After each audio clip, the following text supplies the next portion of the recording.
Imagine a sweltering evening in October 1951. America's living rooms glow with the brand new miracle of television, and suddenly the whole country erupts in laughter at a red-haired housewife who'll do absolutely anything: stomp grapes, wrangle chocolates, even fake foreign accents to crash her husband's nightclub act. That first broadcast of I Love Lucy wasn't just a sitcom premiere. It detonated a cultural phenomenon that would dominate the Nielsen charts for 6 straight seasons, harvest 5 Emmys, and end its run as the most-watched show in the nation, beating even President Eisenhower's inauguration in the ratings. Yet behind those perfect black and white frames lurked a combustible reality. CBS executives had balked at showcasing a mixed marriage, but Lucille Ball dug in her heels. If her real-life Cuban bandleader husband Desi Arnaz couldn't play Ricky Ricardo, she'd walk. She won, though their off-camera relationship riddled, with Desi's volcanic temper and serial infidelities would eventually implode in divorce. Lucy's famous flame-colored hair, pure artifice.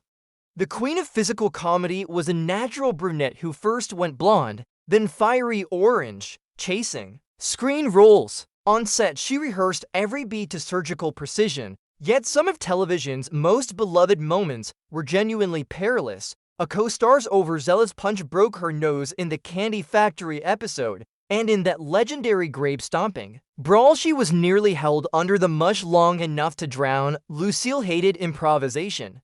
Harpo Marx loved it, and their clash turned what should have been a dream guest spot into a reshoot-plagued nightmare. Still, she shattered ceilings, becoming the first woman to helm a major studio when Desi Productions born to film I Love Lucy on expensive 35mm stock before a live audience morphed into a Hollywood powerhouse. In the bleachers at every taping sat her mother, Dee, whose signature "oh" sometimes bled onto the soundtrack, a hidden star cheering her daughter on. Desi, meanwhile, was the iron disciplinarian who banned jokes about tax evasion having escaped Cuba. He revered American law, and the photographic memory performer who never flubbed a line yet secretly patted his shoes and even the Ricardo sofa to appear taller than Lucille. William Frawley, the Yankee-obsessed actor who ultimately landed Fred Mertz after Gail Gordon priced himself out, struggled to memorize dialogue and was contractually excused from work if the Bronx Bombers played. His prickly feud with the much younger Vivian Vance Ethel spawned off-screen insults like old poop and sack of doorknobs. Vance herself weathered a jealous,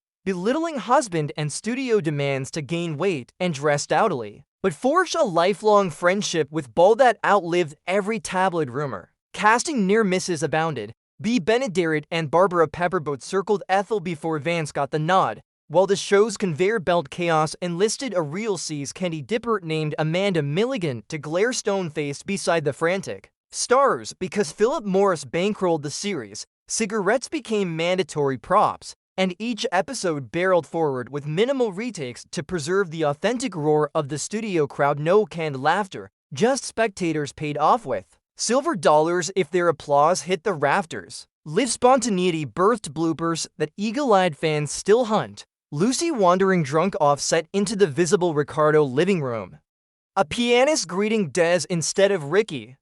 Furniture painting itself. Clocks frozen for hours, vanishing. Floor tiles and continuity gremlins that changed anniversaries. Washing machines, even apartment numbers overnight. Yet America didn't care. Stores literally closed when Lucy aired, and 44 million viewers tuned in to see her, expecting CBS ban the word pregnant under the watchful eye of a priest on set.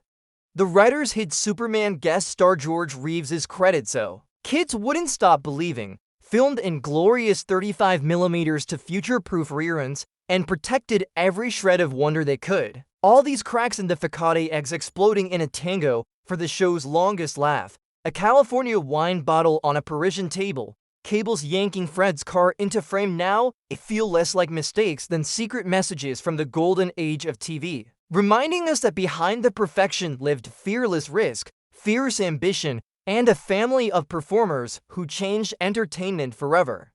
So, did you catch any of these hidden slip-ups the first time, or have we just handed you a brand new reason to binge? Smash that like button. Subscribe to Hollywood Star News and ring the bell so you never miss our next deep dive into the legends, rivalries, and untold sagas of Tinseltown's brightest stars.